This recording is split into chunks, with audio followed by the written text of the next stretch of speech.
want to welcome to the program Alexander Petropoulos from the UK. He's got an article at politics.co.uk, The Dangers of Jumping the Gun on AI Regulation. Talking about this has been all the rage. It's kind of still in its infancy, but yet it's so advanced. First, welcome to the program. But what is your perspective on regulating AI at this point? At what stage are we at right now? Hello. Thanks for having me on the program. So I think it's useful at this point to sort of look back to a month ago and sort of get a sense of the fact that this is a very new conversation we're having. And a month ago, if you tried to tell someone we need to regulate AI, they'd look at you a bit weirdly and say, is it that important? My macro view on regulation in AI is, yes, we definitely need it in some specific cases, but we have to be really careful with how we craft it. We have to acknowledge the fact that, we've only been talking about this properly for about a month, and it's very important, but we shouldn't rush into things, and we should acknowledge trade-offs, right? And there are definitely lots of different trade-offs, which I get into in my article, between competition, safety, cooperation, and regulation that all need to be taken into account holistically when you take a look at regulating AI. So let's take a look at some of those factors. What would you say is the biggest one that needs to be taken into consideration for regulating AI? So the big one most people talk about is, innovation and acknowledging the fact that, AI will bring around lots of really transformative benefits, but there also are risks that we need to hedge against. And so one way you sort of hedge against that and create a flexible regime is sort of acknowledging the fact that not all AI systems are the same and need to be treated the same. So you can sort of you can almost take a page out of biosecurity. And within bioresearch, we have different levels of safety and risk. If someone's just researching the common cold, they fall into tier 1. If someone's researching Ebola, they're in tier 4. And there are different levels of restrictions and regulations and approvals processes that they have to go through, and we could be looking to take a page out of that book. That's sort of the innovation end of the spectrum. You could also look at the trade-offs with, say, cooperation and regulation. And cooperation is actually going to be really, really important in bringing about sensible rules and bringing about standards and fostering a safer culture within the big AI labs that are bringing forward this transformative tech, and we need to be allowing them to work together and allowing them to start up these conversations to bring us towards safe and transformative AI technologies. Alex Petropoulos is one of the big brains in the UK. He knows a lot about tech issues. He knows a lot about math, and he joins us now on 710K, where we were talking about AI and regulations and the effects that it might have on progress.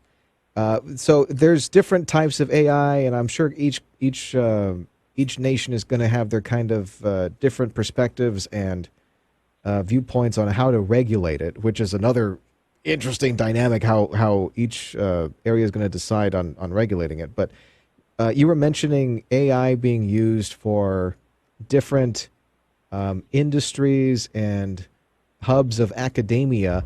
So obviously it would be different from some kid who's trying to research a term paper versus like what you were mentioning. Well, hey, we're researching Ebola, like we're observing Ebola in labs and we're using this for research. So how would regulations be applied on the different usage levels for each thing?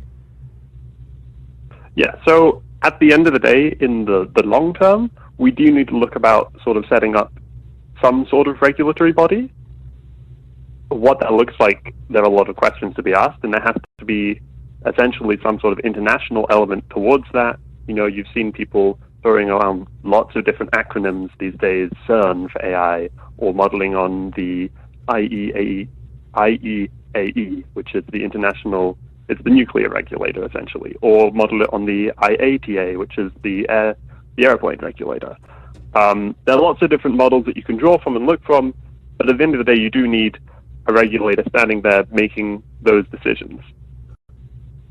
The thing is that whilst we will be getting there, it might take us a decade to build a sort of cohesive and broad regulatory strategy, there are risks that are happening right now, and so we need some sort of intermediate process.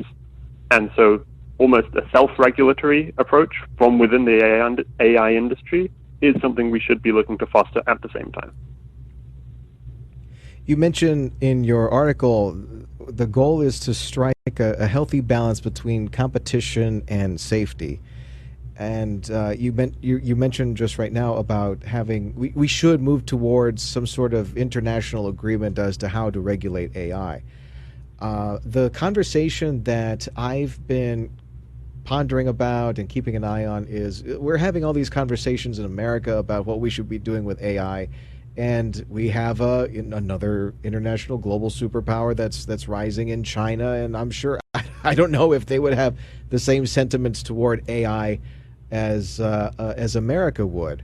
What do you view in the future as far as conflicts between superpowers like that and how they might use their AI in the future? Yeah, so the militarization of AI is definitely one of the big factors that we should be concerned about, because it's largely one of the places where you could see, we talk about the trade-offs between risks and reward, and when AI starts being commandeered for the military, those trade-offs become a bit blurrier, and you start saying, well, there's a chance this system could go dangerously wrong, but if it means that we have the fighting edge, maybe it's worth it. That would be being said from the perspective of a military leader.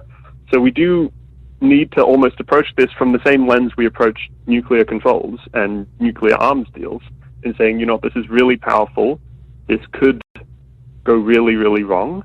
We should probably agree to limit how wrong that could go and to work together on an international scale. And then within the sort of lens, this is often thrown about, like, the US can't slow down their AI progress because then China will catch up. To be honest, I don't really buy into that credence, because I think that you can find ways to slow them down, like with the chips, all the chip stuff that was done in the US, slowing down China's access to computational power. And at the same time, I think there is already a large enough gap that there is breathing room, essentially, from the top players within the US.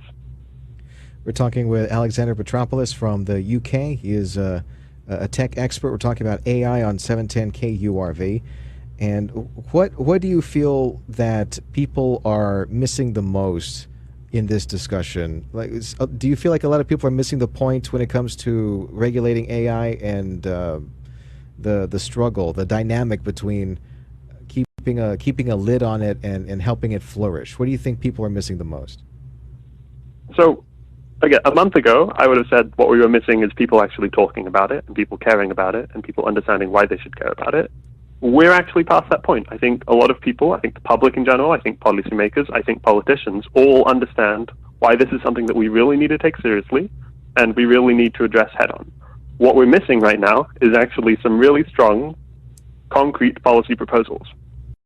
We need, essentially, people are asking to be told, I know I should care about this, please tell me why I should care about it and what I should do about it. And so we're really looking for concrete policy proposals that can bring in, wide political support, won't be excessive, and won't alienate groups that you will need to keep along for the ride in the long term, because it's about long-term change, right? But frankly, we haven't seen that many concrete proposals. There are a few about. If you had if you had everybody's ear right now, and you could give them 3 do's and 3 don'ts as to how to regulate AI, what would you say? So I'd sort of start from the premise of you want to be working with the labs. The labs aren't your enemies here. They understand the tech the best. They understand how it works. They understand, and they really do, I believe, want to ensure that the technology they're creating is safe. So the first principle was they aren't your enemies. You work with them, find ways to foster cooperation with them, find ways to get them on your side. And, if you're worried about not having a seat at the table, maybe consider building the table to begin with, right?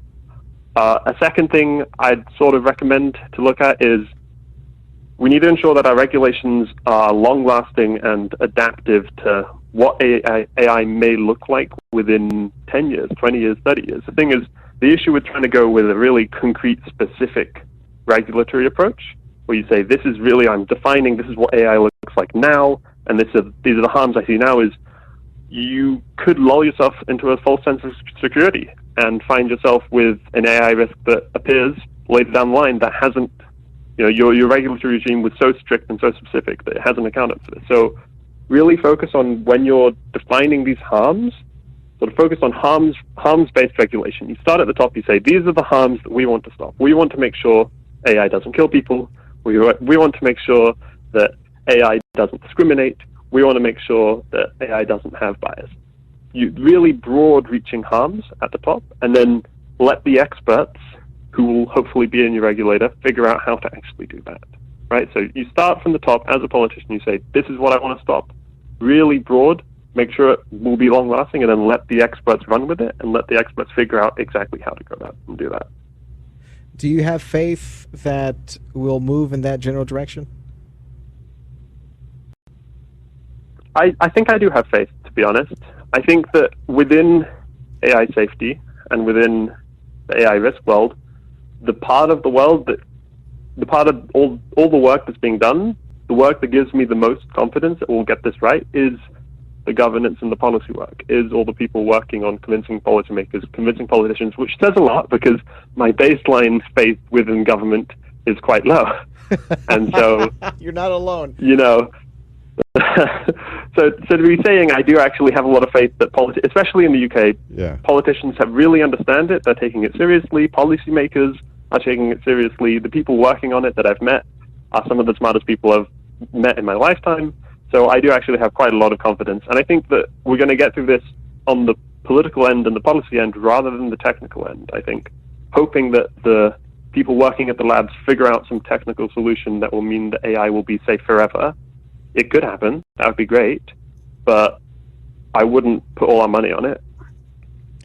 Well, I hope you're able to find your way into the proper conversations sometime in the future to talk about this. Hey, thanks a lot for your time here today, Alex. Appreciate it. Alex Petropoulos is a policy commentator with Young Voices with a master's of engineering in discrete mathematics from the University of Warwick. Joining us on News Talk 710 KURV.